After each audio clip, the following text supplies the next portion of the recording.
मैं सड़क पर जूते पॉलिश करता था। एक दिन एक अमीर औरत आई और कहने लगी कि मेरे पास नौकरी करोगे तो 50,000 महीने का दूंगी। मैं तुरंत मान गया और मालकिन के घर चला गया था।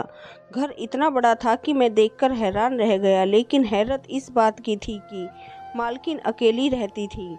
लेकिन मालकिन ने मुझे घटिया काम करने को कहा। मैंने मना कर दिया तो वापस जाने लगा तो मालकिन कहने लगी, इस कमरे में तुम्हारे लिए एक गिफ्ट है, वह लेकर जाओ। मैं कमरे में गया तो मेरे होश उड़ गया। वहाँ तो मेरी सगी। मेरा नाम मोहित है। मैं बहुत ही ज़्यादा गरीब इंसान था। मेरे हाथ में ना तो कोई गुण था और ना ही मुझे पढ़ाया लिखाया गया था। मेरी एक बहन थी जिसका नाम पल्लवी था। वह बहुत ज़्यादा खूबसूरत थी। इस दुनिया में हम भाई बहन के अलावा हमारा कोई नहीं था। मम्मी पापा थे, लेकिन उनकी किस्मत खराब थी क्योंकि मेरी मम्मी पापा ने एक दूसरे के साथ बेवफाई की थी। पहले पापा ने बेवफाई की, फिर मम्मी ने उनसे बदला लेने के लिए बेवफाई कर डाली। तो एक दिन पापा ने उनकी जान ले ली और खुद को भी मार डाला। खुद तो वह इन दोनों मर गए और हमें दुनिया में जलील होने के लिए छोड़ दिए। हमारे कुछ रिश्तेदार थे, लेकिन वह हमारे बुरे वक्त पर भी हंसते थे, इसलिए हम लोगों ने उनसे कभी मदद नहीं मांगी। मेरी बहन बहुत प्यारी थी। वह घर में ट्यूशन पढ़ाती थी और मैं जूते पॉलिश करता था। इससे हमारा घर चलता था। जब मेरी बहन ने कहा कि मैं घर पर जाकर पढ़ाऊंगी तो मैं सोच में पड़ गया कि जवान लड़की बाहर जाएगी। मेरी बहन ने बीए किया हुआ था और उसने 8वीं क्लास के बच्चों को पढ़ाना शुरू कर दिया। उनको घर जाकर पढ़ाने की वजह से महीने का 5,000 दे रहे थे। इतने पैसे तो मेरे भी नहीं बनते थे। सोचा कि किसी का घर होगा तो बहन घर जाकर ही पढ़ाएगी, बाहर तो नहीं जाएगी। कोई ऐसी नौकरी तो नहीं कर रही है जिसमें किसी ऑफिस में बैठना पड़े। उन लोगों के बारे में भी हम जानते थे क्योंकि मेरी बहन की एक सहेली के वो रिश्तेदार लगते थे और उनकी सहेली बचपन से ही हमारे घर आती जाती थी, इसलिए मैंने बहन को इजाज़त दी थी। वैसे भी मजबूरी थी। पल्लवी कहने लगी, वह अमीर लोग हैं, मुझे तैयार होकर जाना होगा, मुझे 1-2 सूट बनवाने होंगे। मैंने कहीं से उधार लेकर अपनी बहन के 2-3 अच्छे से सूट बनवा दिए और उसके बाद वह काम पर जाने लगी और मैं सड़क पर जूते पॉलिश करता था। इसी तरह 6-7 महीने गुजर गए। मेरी बड़ी बहन की सैलरी उन्होंने 2,000 बढ़ा दी थी। अब मेरी बहन महीने के 7,000 कमा रही थी और इतने ही पैसे मैं भी बना लेता था। हम घर में 2 ही लोग थे, इसलिए हमारा गुजारा हो जाता था।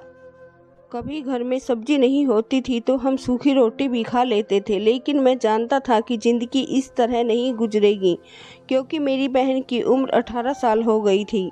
मुझे उसकी शादी भी तो करनी थी और उसकी शादी के लिए दहेज बनाना था, लेकिन इस तरह तो कुछ नहीं होने वाला था। एक दिन सड़क पर बैठा जूते पॉलिश कर रहा था, तभी मेरे पास एक औरत आई। मैं हैरान हुआ कि इस तरफ क्यों आ रही है, क्योंकि मैं औरतों के जूते पॉलिश नहीं करता था और औरतों के जूते ऐसे होते भी नहीं जिनको पॉलिश किया जाए।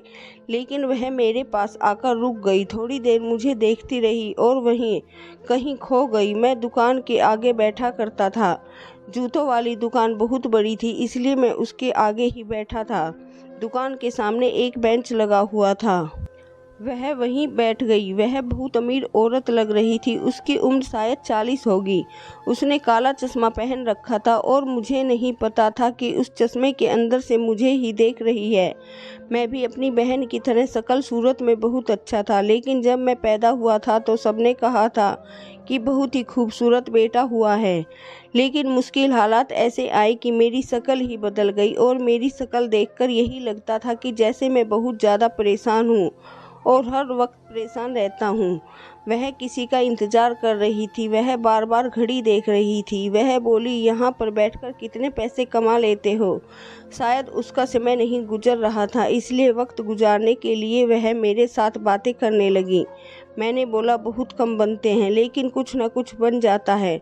फिर कहने लगी, कितने पैसे? तो मैंने कहा 5-7 हज़ार।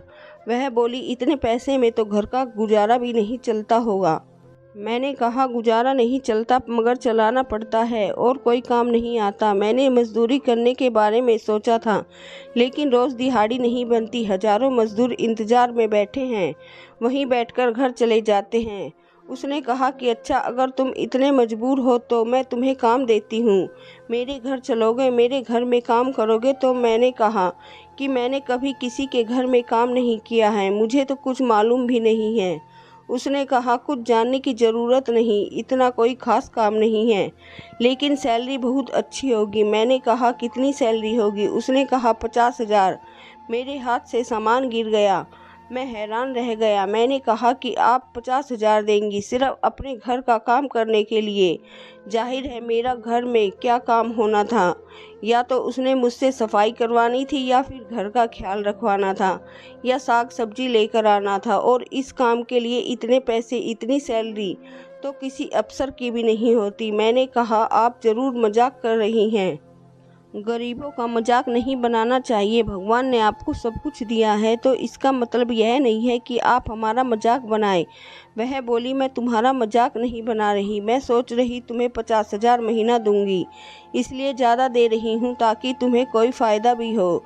मैं तुमसे काम कम करवाऊंगी, सैलरी ज़्यादा दूंगी ताकि तुम्हारे लिए भी आसानी हो जाएगी। मेरी तरफ से कुछ दान हो जाएगा ताकि हमारे मरने के बाद आसानी हो जाए, क्योंकि हम अमीर लोग, हमारी दुनिया तो संवर जाती है लेकिन हम मरने के बाद में नहीं सोचते। इसलिए थोड़ा कम में पैसे ज़्यादा देकर मुझे भी दिल को सुकून मिल जाएगा कि मैं कोई अच्छा काम कर रही हूँ, और तुम्हारा भी काम हो जाएगा। बात तो वैसे भी उनकी सही थी, सबको दान देना होता है। अगर कोई यह पैसे मुझे सैलरी की सूरत में दे रही है तो अच्छी बात है, क्योंकि मेरी बेइज्जती नहीं होगी कि मुझे दान दिया जा रहा है, और उनका भी दान हो जाता, और मेरा घर भी चल जाता। क्योंकि अगर उसने 7 से 10,000 पर रखती तो मुझे कोई फ़ायदा नहीं होता, लेकिन 50,000 से तो मेरे काफ़ी सारे काम निकल सकते थे। मैंने उसका बहुत धन्यवाद किया। उसने कहा कि मेरा नाम संध्या है, तुम्हें भी मेरे साथ अभी घर चलना होगा, मैं तुम्हें काम समझा दूंगी, तुम कल से काम पर आ जाना।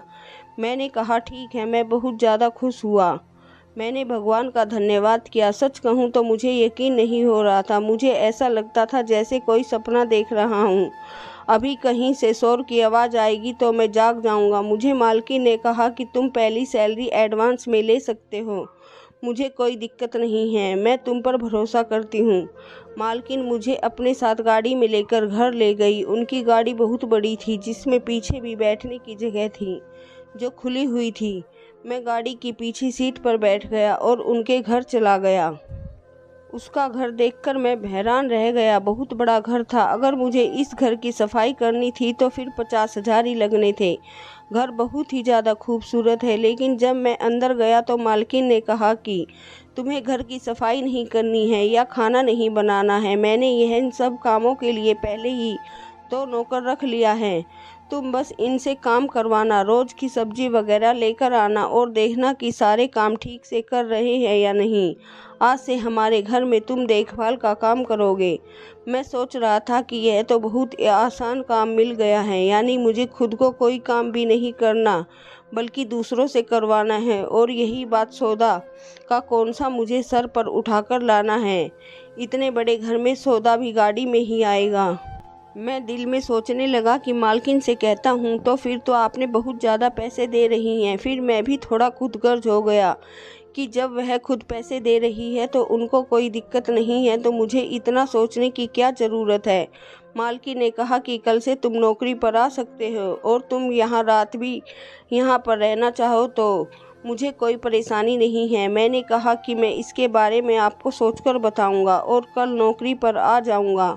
मालकिन ने मुझे कहा कि कल थोड़ा साफ सुथरा होकर आना, क्योंकि अब तुम कोई जूते पॉलिश करने वाले नहीं हो बल्कि एक बहुत बड़े घर के इंचार्ज हो। यही सोचकर मुझे भी खुशी हो रही थी कि अचानक से मेरी किस्मत बदल गई थी।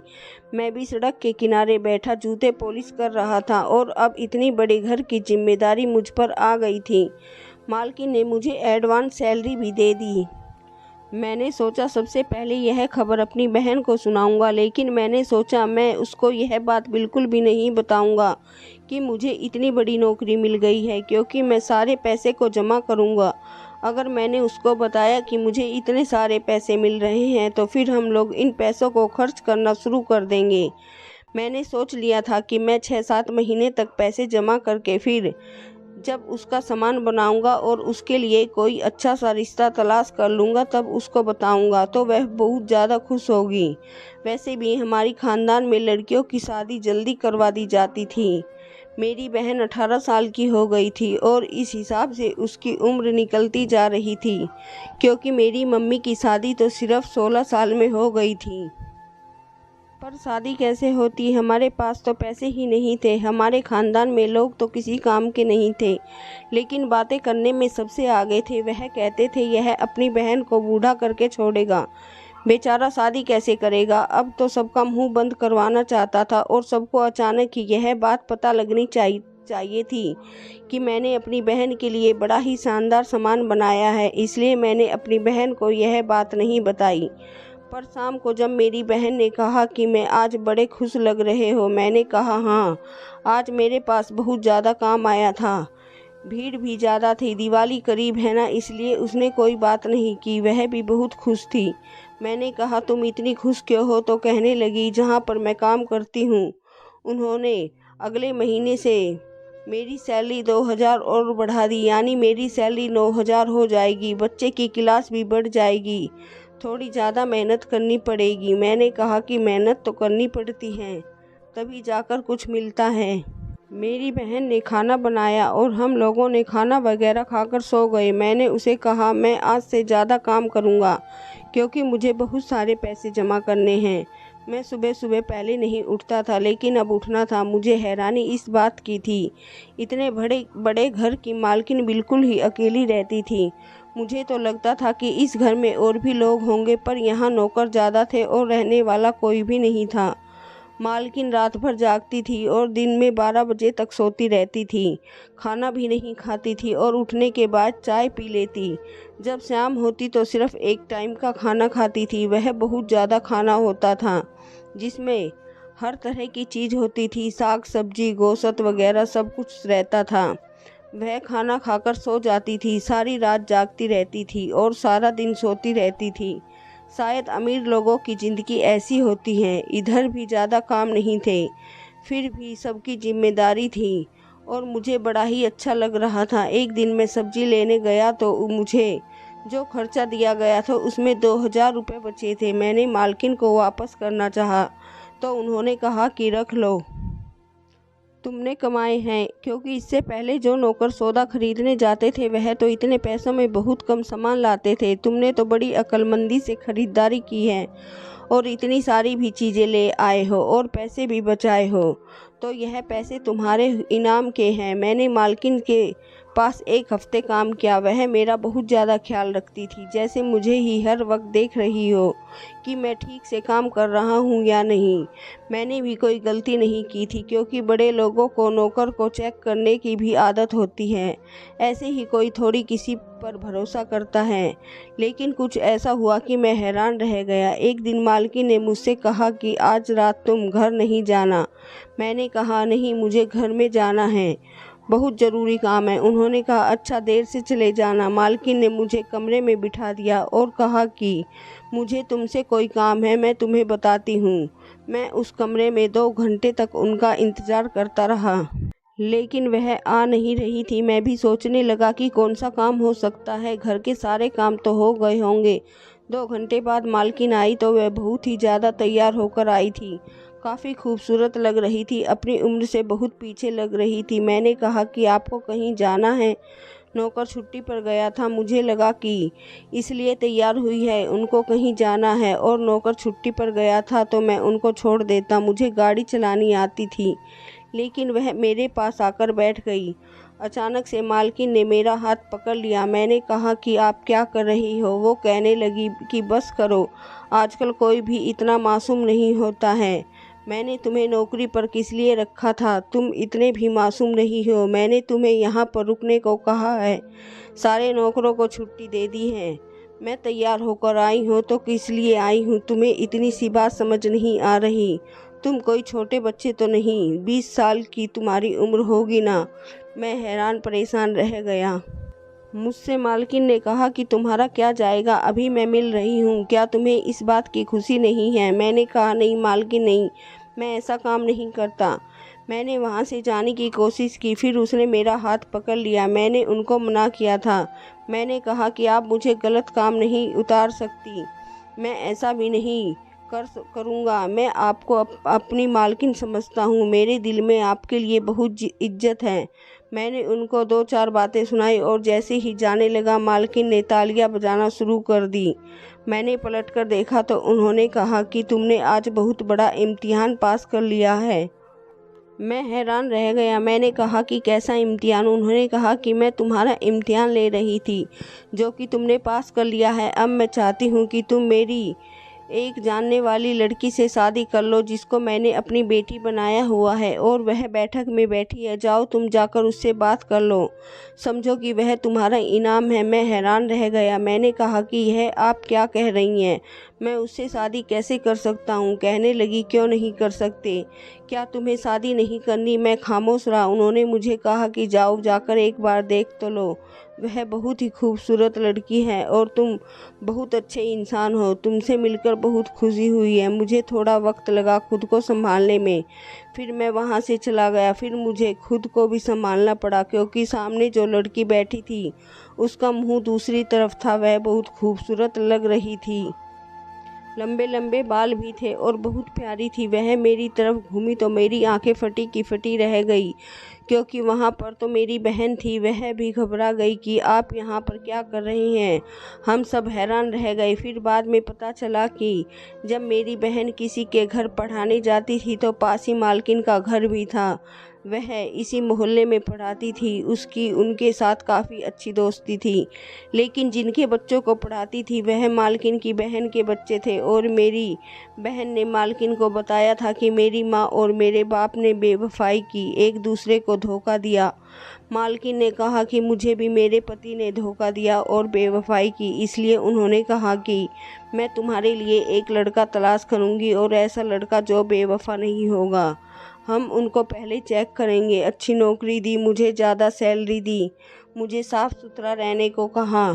मालकिन ने मुझे चेक किया था कि मैं ठीक निकलूं तो वह मेरी शादी के बारे में बात करेंगे, लेकिन मालकिन को पता ही नहीं था कि वह मेरी बहन है।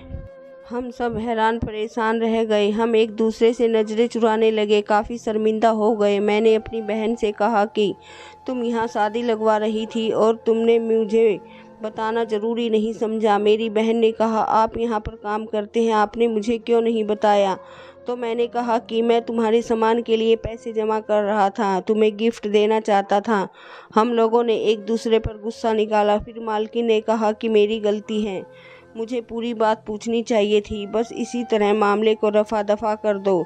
मेरी बहन रोने लगी। उसने कहा, जब मम्मी पापा ने एक दूसरे को धोखा दिया, फिर इसी तरह उनकी जान चली गई। इस दुनिया में किसी पर भरोसा नहीं किया जा सकता। मैंने अपनी बहन से कहा कि अगर किसी पर भरोसा नहीं किया जा सकता तो इसका मतलब यह तो नहीं कि इंसान चुपचाप ही कमरे में बैठ जाए। बाहर तो जाना पड़ेगा, भरोसा करना पड़ेगा। मैं तुम्हारे लिए बहुत अच्छा लड़का तलाश कर लूँगा, तुम्हें फ़िक्र करने की ज़रूरत नहीं है। मैंने अपनी बहन के लिए सामान बनाने के लिए पैसे जमा किया था, लेकिन मालकिन ने हर चीज़ें बनाने की जिम्मेदारी अपने सर पर ले ली। हमने अपनी बहन के लिए बहुत ही अच्छा लड़का तलाश किया और उसकी शादी कर दी। भगवान का धन्यवाद है कि आज वह अपने घर में खुश है। अभी भी मैं मालकिन के घर में काम करता हूँ और आजकल वह मेरे लिए भी कोई लड़की तलाश कर रही है। दुनिया में अच्छे लोग भी होते हैं। मेरी बहन की गलती यही थी कि उसने मुझे बताया नहीं, क्योंकि वह एक वहम का शिकार थी। उसे लगता था कि उसे जैसे हमारे माँ बाप ने एक दूसरे से बेवफाई करके अपनी ज़िंदगी बर्बाद कर दी, और साथ साथ हमारी भी, क्योंकि हम बहुत छोटे थे। इसलिए कल को अगर उसे भी कोई ऐसा इंसान मिल जाता तो उसके साथ बेवफाई करता, फिर बाद में उसकी जान भी ले लेता। उसको इसी बात का डर था। इसी वजह से उसने इस तरह की हरकत की, और मालकिन के साथ उसकी बहुत बनती थी, जिन्होंने उनकी मदद की। अब हम लोग इस बारे में बात नहीं करते हैं, इस मामले को भूल गए हैं। मेरी बहन अपने घर में खुश है और मैं भी अपनी ज़िंदगी गुजार रहा हूँ। धन्यवाद दोस्तों।